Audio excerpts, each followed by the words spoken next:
शलोम शलोम शलोम प्रभु यीशु मसीह नासरी के नाम में।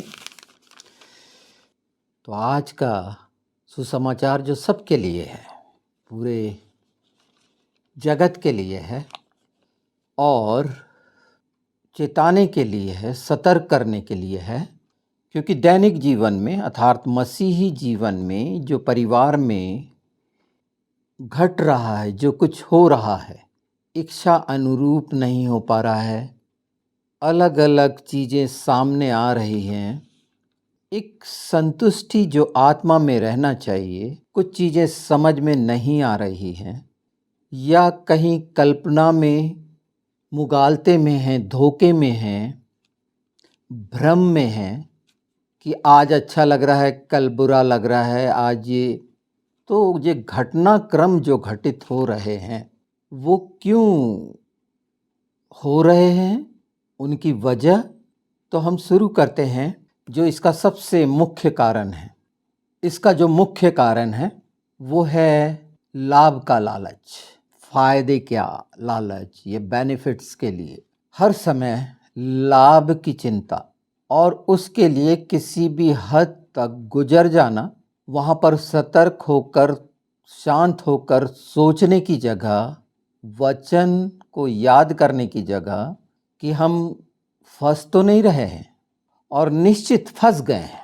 हर एक कोई अपने को देखे, अपने परिवार में देखे तो वो फंस गया है लाभ के लालच में। दुष्ट की ये योजना है। आशीषें एक बहुत खूबसूरत शब्द है, वो कहाँ से मिल रही हैं इससे कोई लेना देना नहीं। उसमें कोई माध्यम बन रहा है मनुष्य, बिना सोचे समझे उन बातों का लाभ लेना। और जैसे ही लाभ के लालच में फंसे हैं तो उसके नतीजे कलीसिया में आप देख रहे हैं। कलीसिया में जो इकट्ठा होना प्रार्थनाओं के लिए, उसके कारण आप अच्छे से समझ रहे हैं व्यक्तिगत। और ये लाभ का लालच इंसान को मसीही जीवन में, मसीही लोगों को उसी पिछले स्वभाव में ले जा रहा है, उसी ऐसी चकाचौंध जिसमें कुछ हासिल नहीं होता था। आपको ये लाभ के लालच के बारे में सोचना जरूर है।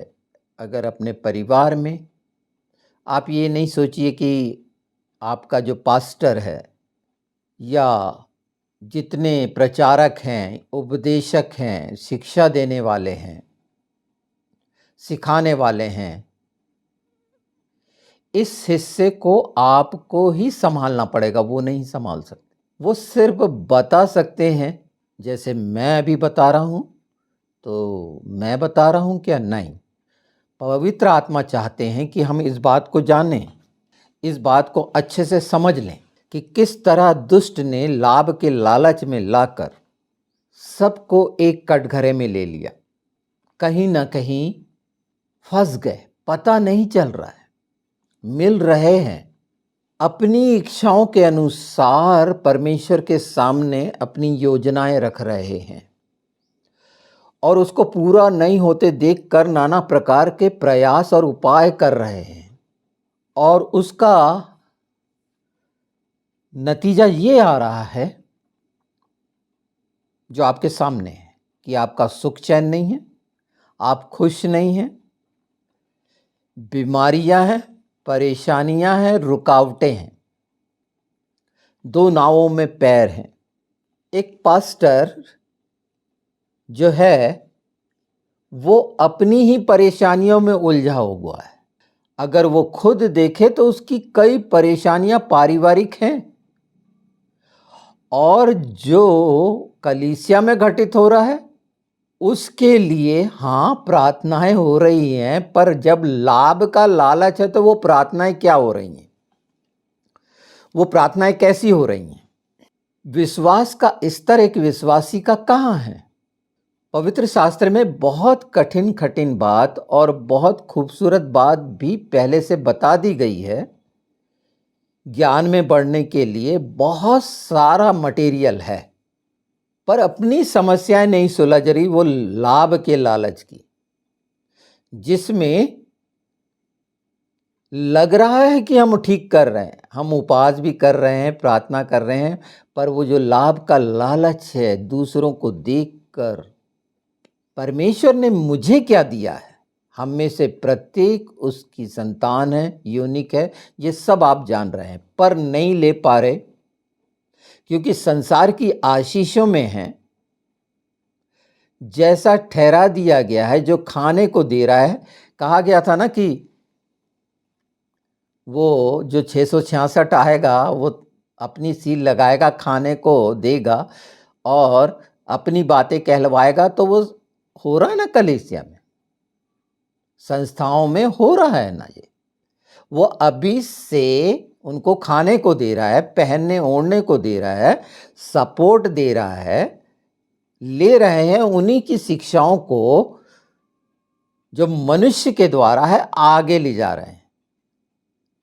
ये लाभ के लालच की फंसी हुई, और इसमें से आप व्यक्तिगत परिवार में रहकर निकल सकते हैं इन बातों को चेक करके कि मेरी क्या स्थिति है, मैं उस लालच में फंसा हूं क्या। और सतर्क करने के लिए पहले ही पवित्र शास्त्र में अगर हम देखेंगे 1 तीमुथियुस 4:1, तो कैसे लोग हैं ऐसा करेंगे, ये स्पष्ट बता दिया गया है। मार्क 13 में अगर देखेंगे, मरकुस 13:22, तो स्पष्ट लिखा हुआ है। इसको खोल के पढ़ना पड़ेगा कि वो लोग कैसे हैं, और वो लोगों की अधीनता में तो आप नहीं हैं। उससे बात करके कि वाकई जो आपका चरवाहा बना हुआ है या पास्टर बना हुआ है, हमको अपने घर से ही देखना है। और हम क्या हैं, हमारी कलीसिया क्या है। आज फेलियर है, चेले बने क्या, आज्ञा थी चेला बनाना, क्या बने हुए हैं। पवित्र शास्त्र के अनुसार एक याजक होना जो सबका सबके लिए है, क्यों नहीं हो पा रहा है। या वो भेड़ बनी हुई है या बकरी बनी हुई है, क्यों? ये लाभ का लालच। और इसीलिए कहा है कि इसमें से निकल आओ। उन बातों को देखिए ना आप, जो सैमुएल 1 में अगर देखेंगे, तो जब वाचा का संदूक छीन लिया गया था और वो दागोन जो उसके मंदिर में रखा गया था, दागोन जिसके हाथ और चेहरा मनुष्य का और निचला हिस्सा मछली का। और वहाँ क्या हुई थी घटना कि पहली बार में वो देवड़ी में पड़ा हुआ था, जब वाचा के संदूक को इन लोगों ने छीन के ले गया था, इजरायलियों से छीना था जब, और दंड स्वरूप उनको भरना पड़ा था। दूसरी बार क्या हुआ था कि उसकी गर्दन और हाथ कटे हुए पड़े थे। और पवित्र शास्त्र कहता है आज तक फिलिस्ती उस दागोन मंदिर में अंदर नहीं जाते देवड़ी। अब इससे अलग अलग अंदाज लगाइएगा, अंदाज लगाना फ्री है ना, आप स्वतंत्र हैं कि ये घटना क्या बताती है कि जहां प्रभु की वाचा है वहां ये सब चीजें खत्म हो सकती हैं, खत्म हुई हैं। दुष्ट को वो गिल्टियां और वो चूहे सोने के देने पड़े थे, वापस में भुगतान करना पड़ा था, पनिशमेंट। हाँ, बहुत सारी। तो ये लाभ के जो लालच की है, ये उपवास करने से खत्म होगी, विचार करने से खत्म होगी। इसके पहले बताया था, consume of spirit of consume, यशायाह 4:4। आत्मा के द्वारा होगा, मनुष्य के द्वारा नहीं, बल शक्ति से नहीं। और वो लोभ लालच का तरीका कितना है कि रीति रिवाज में बिलाम की शिक्षा, वो पैसे वाली, तब आशीष दूंगा, निकुलियों वाली, फरीसियों वाली रीति रिवाज जो देख रहे हैं, डाकुओं की खो जो बनी हुई है, शैतान का अड्डा बना हुआ है, चर्च और मंदिर 666 की छाप नहीं, पहले नहीं, बहुत बाद में अभी ले लिए। फॉरेन सपोर्ट, ये सपोर्ट और उनकी इच्छाओं के अनुसार करना, वचन की शिक्षाओं से दूर कर देना। वो लोगों के बारे पहले तीमुथियुस और उसमें मार्क 13 में बहुत स्पष्ट है। इससे निकल सकते हैं उस लहू में, वचन में, अर्थात प्रभु यीशु परमेश्वर में और पवित्र आत्मा के द्वारा। इसके लिए किसी दूसरे सहारे की जरूरत नहीं है। पवित्र आत्मा से ज़्यादा बेहतर कोई नहीं सिखा सकता। अपने आसपास देखिए, अपनी कलीसिया में देखिए, क्यों बुराई है, क्यों कड़वाहट के बीज हैं, और वो बोते चले जा रहे हैं। नहीं, ये इस तरह से हो रहा है बहुत बड़ा, पर कहाँ, कुछ भी नहीं, कोई शांति नहीं, कोई आनंद नहीं। बच्चों की समस्या अलग है, बुजुर्गों की अलग है। हाँ, बिल्कुल इकट्ठे होते हैं बहुत तैयार होके संडे को, और जब भी ऐसे प्रार्थनाओं के होते हैं बड़ा अच्छा करते हैं, पर मन में वो लाभ का लालच काम कर रहा होता है। इसलिए उपस्थित होते हैं कि थोड़ा सा आनंद मिल जाए, थोड़ी सी शांति मिल जाए, मेरा ये हो जाए, चलो वो वाला काम हो जाए। आशीषों के बारे में साफ पवित्र शास्त्र कहता है, उस पर ध्यान नहीं जाता, और उसका कारण है लाभ का लालच। और अगर ऐसी स्थिति रही, यही जो है चल रही है, अंधेरे में टटोलने वाली, भ्रम में रहने वाले, बहुत अच्छा लगा आज, बहुत अच्छा सुसमाचार था, जीवन में अप्लाई नहीं, स्वभाव नहीं, नम्रता, दीनता नहीं, एक दूसरे में कड़वाहट और एक दूसरे की बुराई, सच्चाई से दूर, दोष लगाना। सच बोलिए ना, जैसे मैं बोल रहा हूँ। मैं सबके लिए बोल रहा हूँ 100% नहीं, एक बड़ा हिस्सा बिकाऊ है और उसके प्रमाण हैं। आप इन सब को बचा सकते हैं। पवित्र शास्त्र में एक जगह लिखा है, बड़ा खूबसूरत लिखा है, लूका में। लूका अगर हम 18:8 देखें तो उसमें लिखा है कि जब प्रभु यीशु आएंगे तो क्या इस पृथ्वी पर विश्वास को पाएंगे? विश्वास होगा इस पृथ्वी पर? 18 का देखें हम, लूका 18:8। मैं तुमसे कहता हूँ वह तुरंत उनका न्याय चुकाएगा, तो भी मनुष्य का पुत्र जब आएगा तो क्या वह पृथ्वी पर विश्वास पाएगा? ये स्थिति स्पष्ट दिखा रहा है कि विश्वास नहीं पाया जाएगा। उसके कारण पवित्र शास्त्र में पहले से बता दिए गए हैं कि कैसी शिक्षाएं होंगी और लोग कैसा कैसा करेंगे, क्या क्या तरीके करेंगे। इसके पहले ही पता नहीं क्या क्या इन लोगों ने बना रखा है, जैसे अन्य जाति, जादू टोना, ये तो उस दिशा में कितने जल्दी कदम रख दिए हैं। दुष्ट के हाथ से लाभ लेने की तुरंत की इच्छा संसार की, और सिर्फ पैसों से, उसी से देख रहे हैं। आकलन जो कर रहे हैं, बहुत बड़े धनी देखकर नहीं डरना, बहुत बड़े डील डॉल देखकर नहीं डरना, बहुत बड़ी बड़ी कलीसियाओं में जो हैं उनको देखकर कंफ्यूज नहीं होना। सब अपना अपना काम कर रहे हैं। उनका आत्मिक जीवन, उनका आत्मा में चलना क्या है? वो शिक्षा है, वो मार्ग बता पा रहे हैं आत्मा में चलने का। तो यहां जब कहा गया है कि क्या प्रभु यीशु विश्वास पाएगा, आपकी स्थिति देख लीजिए, आज की स्थिति देख लीजिए कि क्या विश्वास का स्तर है या लालच का क्या स्तर है, या होने वाली तमाम गतिविधियां किस तरह की हैं, कैसी लुभानी वाली बातें हैं, कैसे कैसे प्रलोभन हैं। तो कहाँ विश्वासी, अभी तो 666 की छाप ले लिए, उनकी मदद के बिना एक कदम नहीं कर सकते अगवे।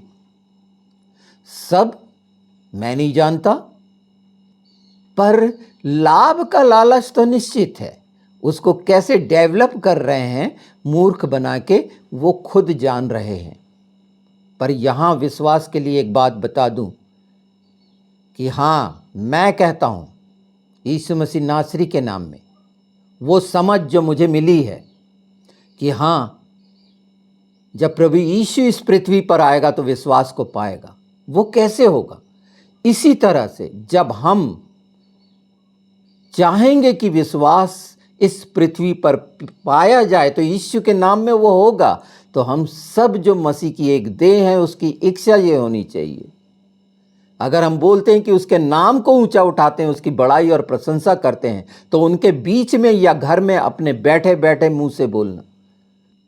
पवित्र आत्मा ही एक ऐसा शिक्षक है आज के ये समय में सिखाने के लिए, जो यीशु के नाम में, प्रभु यीशु के नाम में हमको दिया गया है। हम उस पर निर्भर हों, किसी मनुष्य पर नहीं।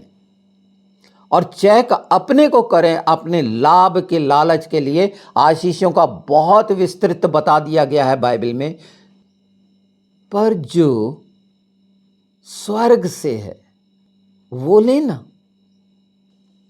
उसमें अगर हम देखें तो एक हिस्से को हम देख लेते हैं, इसे मैं पढ़ भी देता हूं आपके लिए। इफिसियों अगर हम 1 निकालें और उसका 3 पद, हमारे प्रभु यीशु मसीह के परमेश्वर और पिता का धन्यवाद हो कि उसने हमें मसीह में स्वर्गीय स्थान में सब प्रकार की आत्मिक आशीष दी है। मसीह में आत्मिक आशीष स्वर्गीय स्थान से है, आत्मा के लिए है, आत्मा से ही डेवलपमेंट है, शरीर की क्रियाओं से नहीं। शरीर की भक्ति से थोड़ा लाभ हो सकता है। वचन आत्मा है, प्रभु यीशु आत्मा है, पिता पुत्र पवित्र आत्मा आत्मा है। शारीरिक दशाओं के लिए गलातियों में बड़ा स्पष्ट बताया है 6, वो खतना और उसके घमंड होने का कारण। तो ये शरीर के द्वारा किया जाने वाला वो तमाम काम संसार का है, उसमें कुछ भी हो सकता है। उधर से ध्यान हटाना पड़ेगा, मन फिराना पड़ेगा। और प्रभु यीशु में जब बपतिस्मा लिए हो, उसका लहू लिए हो, तो ये सरल है। उसने जगत के लिए अपना लहू दिया। जब अपने ही विश्वास की स्थिरता अपने परिवार के अंदर नहीं कर पा रहे, तो वो जो नहीं जानते दाया बाया, उनके लिए आप आदर्श बन रहे हैं क्या? बिल्कुल भी नहीं, बल्कि उनसे दूर हटते जा रहे हैं। जैसे ही क्रिश्चियन शब्द सुनता है एक हिंदू या मुस्लिम, क्या प्रभाव पड़ता है उस पर? क्या पड़ता है? आपके चरित्र का कौन सा प्रभाव पड़ रहा है उस पर? वही लाभ के लालच का, उन्हीं के जैसे। तो बहुत बड़ी बड़ी, अगर ऐसा ही बहुत पैसे वाले और प्रसिद्ध और प्रतिष्ठा और पद चाहते हो, तो ये बहुत सा खुला हुआ है ना शैतान के चर्च और उनकी मदद, इल्यूमिनाटी की। संसार में खूब सुख भोग लो ना अपने प्राण के लिए। आत्मा के बचाए जाने के लिए परमेश्वर जो क्रूसीफाइड हुआ, जो सूली पर चढ़ गया, उसे भूल गए सिर्फ लाभ के लालच के कारण। तो पढ़ना, एक बार समझना भजन संहिता 78 कि इज़राइल क्या करे और परमेश्वर कैसा धर्मी और न्यायी है, और उनके 40 साल के क्या हुए अलग अलग समय में। और आज मसीही जो अन्य जातियों से मसीही बने हो, क्रिश्चियन बने हो, प्रभु को मानने वाले बने हो, परमेश्वर के धर्म को मानने वाले बने हो, उस जात के बने हो, तो वैसा ही तो काम कर रहे हो जैसे इज़राइल ने किया था। और लोगों के द्वारा जब वो जाते थे तो कहा जाता था ये वो हैं जो अपने परमेश्वर के विरोध में हैं, इसलिए दंडित हैं। और परमेश्वर का वचन पूरा हुआ। वही भाग बार बार वचन पवित्र आत्मा यही समझा रहे हैं, यही बताना चाहते हैं। और सब बातें आपको दे दी गई हैं, पर सांसारिक आशीष सिर्फ पैसा, घर, दौलत, बस, या कोई बड़ी बड़ी नौकरी, या कोई नौकरी, या कोई व्यापार, या कोई इच्छा, यही बहुत सारा कैलकुलेशन आ रहा है, बहुत सारी बातें सामने आ रही हैं, रिसर्च चल रही हैं, आत्मा में चलना शुरू हो गया। इतने साल तो चल लिए हो सकता है प्रभु में 10 साल हुए, 20 साल हुए, 30 साल हुए, 40, 50, 60, इतने साल तो चल लिए ना। थोड़ा सा समय तो निकालो, पवित्र आत्मा से यीशु के नाम में मांगो। आत्मा में पवित्र वचन है। बस ये लाभ के लालच और ये सब चीज़ों को हटा दो। सचमुच में वो लहू लगा रहेगा तो कोई बीमारी, मौत या किसी तरह का क्यों। ये समझना जो भजन संहिता 78 का बताया है, वो भी जो सैमुएल 1 में स्पष्ट है, वो हिस्से को, पवित्र शास्त्र के वो हिस्से को पढ़िए खुद, और इस बात को अपने लिए जानिए। अगर घर के बड़े हैं तो अपने बच्चों पर ध्यान करिए कि घर के बुजुर्ग, बच्चे एक दूसरे में मजबूत हों, एक दूसरे को संभालें। दुष्ट तोड़ देगा, खोगे तो परेशान होगे। उस समय याद आया कि हमने खोया है। और दुष्ट यही चाहता है, अलग अलग विचारधाराएं इस देश में जहाँ पर हैं हम, अपने हिंदुस्तान में, भारत में, हमारे कर्तव्य अपने देश के लिए होने वाले घटनाक्रम देख ही रहे हैं। हर तरह से कैसे कैसे हिस्से आ रहे हैं। हमारे पास उपाय है, प्रार्थना, पर आत्मा और सच्चाई से करें। यीशु के नाम में है, पर न्याय होना है। क्यों जलते जलते बचें? वो जब आए तो पाए कि हाँ, हमारी प्रार्थनाएं उसके राज्य के लिए, उसकी महिमा के लिए, और उसका विश्वास ही अगर इस पृथ्वी पर नहीं तो फिर क्या है, वो नाश हो जाना होगा। जैसे जैसे इन बातों को बार बार सुनकर कि जहाँ फंस गए हो उस बंधन में, तो आज ये सत्य जान रहे हो और स्वतंत्र हो जाओ और वो स्वर्गीय आशीष के भागी हो जाओ। मैं धनवान बनने के लिए नहीं बोल रहा, हाँ, उसका सोना लेकर धनवान हो जाओ, उसका सुरमा लेके देखने लगो, वो वस्त्र पहन लो कि ये नंगापन जो खत्म हो जाए। क्योंकि परमेश्वर की दृष्टि में ये साफ है कि कलीसिया आज वाकई में क्या हाल में है और उसे कहाँ होना चाहिए। और निश्चित वहाँ जहाँ हमें होना है वो हम होंगे, पर बहुतों को बचा लें, आँख से झपट कर निकाल लें। और खुद ही अगर लोभ लालच की आग में पड़े हैं तो वो नर्क की झील है। देख लें, परमेश्वर पर भरोसा रखें, यीशु के नाम पर भरोसा रखें। गौरैया के लिए कहा गया है, उससे ज़्यादा कीमती ठहराए गए हैं। परमेश्वर झूठ बोलता है? अगर आप मनुष्य पर और लोभ लालच में फंसे हैं तो निश्चित आपकी सोच में यह है कि परमेश्वर झूठ बोलता है। सिर्फ आप कहते हैं कि सच है। वो मार्ग जो संसार का है, चौड़ा वाला, आसान वाला, उसमें जा रहे हो तो थोड़े दिन चल के देख लो। प्रभु यीशु आज, कल और युगानुयुग एक सा है, सत्य है, प्रकाश है। और उसने कह दिया पूरा हुआ, प्रत्येक वचन पूरा हुआ, हो रहा है और होगा। आपकी भागीदारी कैसी है? आपका योगदान कैसा है? वाकई शरीर का है या आत्मा के द्वारा है? एक बार ध्यान लगाना, इस पर चिंतन करना, उसमें से निकल जाओ। वो चकाचौंध शैतान की है, वो शैतान के हाथ की कठपुतली होकर तमाम बातें जो कही गई हैं, मैं एक बार पढ़ देता हूँ, है ना, जो तीमुथियुस अंतिम में ये मैं पढ़ देता हूँ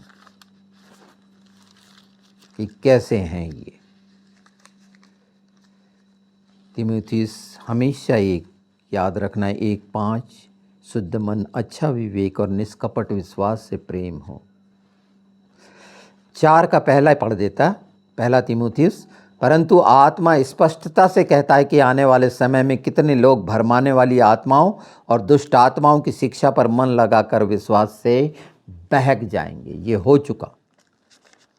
लोभ के लालच ने विश्वास कहाँ है? प्रभु यीशु ने कहा था चेलों को, तुम्हारा विश्वास कहाँ रहा? तूफान देखकर समझौते, बहुत अच्छा। और मरकुस 13 भी पढ़ देता हूँ, 22। क्योंकि झूठे मसीह और झूठे भविष्यवक्ता उठ खड़े होंगे और चिन्ह और अद्भुत काम दिखाएंगे, यदि हो सके तो चुने हुओं को भी भरमा दें। माहिर होता है ना, ट्विस्ट करता है ना शैतान। तो इन बातों पर ध्यान रखिए और निश्चित ये पूरा होना है जो पवित्र आत्मा ने मेरे ओंठों से ये कहलवाया है यीशु के नाम में, उसकी महिमा बड़ाई के लिए, उसकी प्रशंसा के लिए होना ही है। दुष्ट हारा हुआ है, संसार का सरदार दोषी है, वो दोषी ठहराया जा चुका है, उसकी दोस्ती बंद करिए। यीशु ने कहा कि अब मैं तुम्हें मित्र कहूंगा। कब? इस पर विचार करिए। शलोम।